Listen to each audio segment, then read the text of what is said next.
nombre es María Alejandra León Bustamante y yo hice la construcción y adaptación de un cuestionario para la identificación de las competencias lingüísticas de coherencia y cohesión.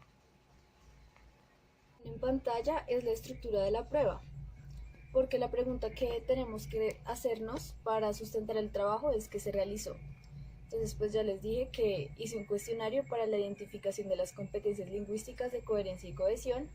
Y pues esta es la estructura de prueba. Más adelante les voy a contar cuáles fueron los criterios que utilicé para realizarla de esta manera.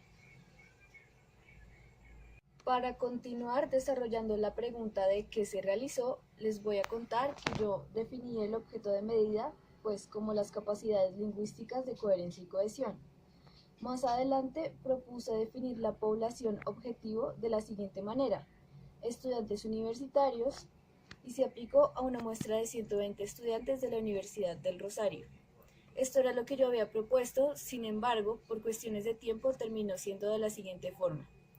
Debido al tiempo, la muestra solamente llegó a 75 personas, sin distinción de género, edad, nivel educativo, nivel socioeconómico, entre otros.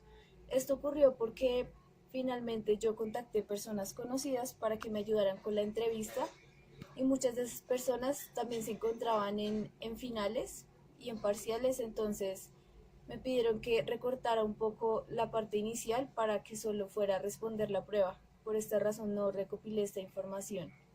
Y finalmente el objetivo de la prueba es la formación en la construcción, aplicación, análisis y baremación de una prueba para identificar las capacidades lingüísticas de coherencia y cohesión. Bueno, entonces, la prueba se clasifica de la siguiente forma. Según la forma de administración, la prueba se administra de manera individual. De acuerdo con el procedimiento utilizado en su construcción, es una prueba estandarizada por contar con preguntas cerradas. Según el tiempo de administración, de potencia, porque aunque se controla el tiempo, lo que determina el resultado es la competencia que tiene el participante en las respuestas. De acuerdo con el tipo de estímulos que se utilizan, es una prueba no verbal, por presentar estímulos escritos. Según la forma en que contesta el sujeto, pues es una prueba escrita. Y finalmente, de acuerdo con el contenido de la prueba, es una prueba de ejecución máxima, porque busca poner a prueba la mejor respuesta posible según las capacidades del sujeto. Para contestar a la pregunta de cómo se realizó, yo me propuse las siguientes tres preguntas: ¿qué es coherencia y cohesión? ¿Qué componentes tiene? ¿Y cómo se mide o se ha medido en otras pruebas? Para responder a la primera pregunta, ¿qué es coherencia y cohesión? Les voy a contar. La coherencia es un proceso de la estructura semántica de un discurso, en la que una serie de conceptos primarios se relacionan entre ellos, así como un conjunto de conceptos secundarios que complementan a los primeros. Con respecto a la cohesión, es la relación de dependencia entre dos elementos de un texto que pertenecen a distintas oraciones. Al encontrarme con estas definiciones, yo seguí buscando y encontré que los conceptos de coherencia y cohesión tenían dentro de ellos otros componentes. Así que me hice la pregunta: ¿qué componentes tiene la coherencia? Pues tiene tres. El primero es coherencia global o temática, que es que el texto debe contar con un tema general capaz de relacionar sus partes. La segunda parte que compone la coherencia es coherencia lineal o estructural. Es la información pertinente, suficiente y ordenada de acuerdo a un plan y bien distribuida en párrafos. Y el tercer componente es coherencia de la frase o coherencia local, que son frases congruentes que no estén en contradicción con lo ya dicho ni con la experiencia y el conocimiento del mundo. Ahora, con respecto a qué componentes tiene la cohesión, podemos ver que son cuatro. El primero es la referencia, que es la relación entre un elemento del texto con otro u otros que están presentes en este o en el contexto situacional. El segundo es la sustitución, la cual ocurre al reemplazar un elemento léxico por otro, para evitar así la repetición de un mismo término en el texto. y hacer su estilo más elegante. El siguiente es la elipsis. Consiste en suprimir la información que se presume que el receptor conoce y por lo tanto la puede identificar perfectamente. Sirve para darle economía al texto y un mejor estilo. Y finalmente la conjunción. Expresa la relación lógica que existe entre las oraciones de un texto. Esta se realiza por medio de elementos lingüísticos que sirven para enlazar palabras, oraciones o párrafos. Estos marcadores del discurso también se pueden llamar conectores. ¿Cómo se mide o se ha medido en otras pruebas? Esto es muy importante para saber cómo voy a articular esta información dentro de la prueba que realicé. Aunque en mi marco teórico hay muchas otras pruebas, elegí esta como ejemplo. Entonces, primero, el progreso y coherencia de la información. Aquí se evalúa la información progresa adecuadamente. Si el texto se percibe como una unidad, si jerarquiza la información y la desarrolla de forma coherente. Segundo, la estructura del texto, en donde se evidencia si, según el tipo de texto, hay una estructura clara. Por último, el uso de organizadores textuales. En esta parte se observa si se utilizan organizadores textuales y conectores variados. Esta es la forma como esta institución realizó pruebas sobre coherencia y cohesión. Entonces, básicamente fue haciendo que los participantes escribieran un texto. Aunque en mi caso, el tipo de pregunta que se requiere es pregunta cerrada de múltiple opción. Y pues fue interesante ver estas pruebas. Sin embargo, pues el criterio de la prueba que necesitaba era otra. Y no encontré muchas pruebas al respecto. Sobre la aplicación de la prueba.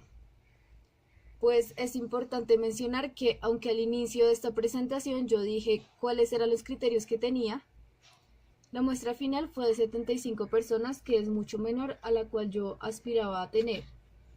Tampoco se realizó distinción de género, edad, nivel educativo, nivel socioeconómico, entre otros. La razón básica fue el tiempo, como ya lo mencioné anteriormente. También se realizó por medio del siguiente link. Es una encuesta virtual, la cual yo le pasé a personas conocidas por medio de WhatsApp o otras redes sociales. Pueden verlo si lo quieren ver. Y finalmente los apartados éticos. En la prueba al inicio se hizo una breve explicación sobre el tratamiento de los datos personales y sobre el objetivo del ejercicio. Igualmente se había propuesto un formato de consentimiento informado para cada participante de la prueba. Este formato aparecerá en la diapositiva siguiente. En pantalla se puede observar cuál era el formato del consentimiento informado. Igualmente se encuentra en el trabajo y se puede ver más claramente ahí. Los resultados de la prueba fueron que la fiabilidad era muy baja.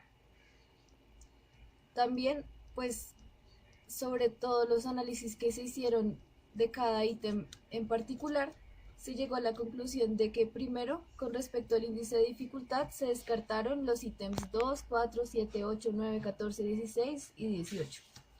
Adicionalmente, con respecto al índice de correlación biserial, se eliminan los ítems 2, 3, 12, 13, 15 y 21. Y se propone modificar los ítems 1, 6, 9, 10, 11, 14, 17, 18, 19 y 20. Y se aceptan los ítems 4, 7 y 8. Según el alfa de Cronbach aplicado a los ítems particulares, los ítems más indicados para suprimir son el 2, el 3, el 14, el 15 y el 21. Y en conclusión, los ítems que deben ser descartados por haber aparecido en muchos índices son el 2, el 14, el 15 y el 21. Bueno, como conclusión del ejercicio, la pregunta de investigación era: ¿la prueba de coherencia y cohesión cumple los estándares de confiabilidad y validez? Y la respuesta es no. Entonces, para esto se propone alguna alguna modificación de la prueba como más a fondo y más pues realizarla en otras condiciones en donde sí se pueda contar con la muestra que se había propuesto al inicio del ejercicio y también que se pueda recopilar más datos sobre información de los participantes.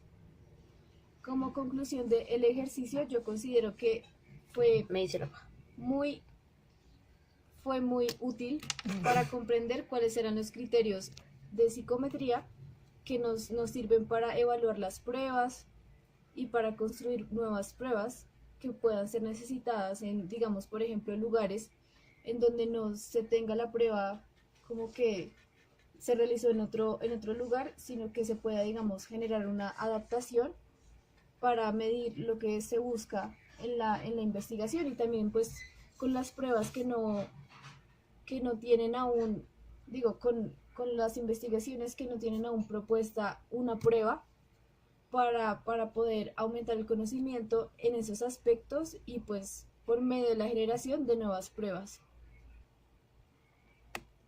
Este video fue realizado por María Alejandra León Bustamante y Diego Felipe León Bustamante. En las voces, María Alejandra León y en la edición, Diego Felipe León.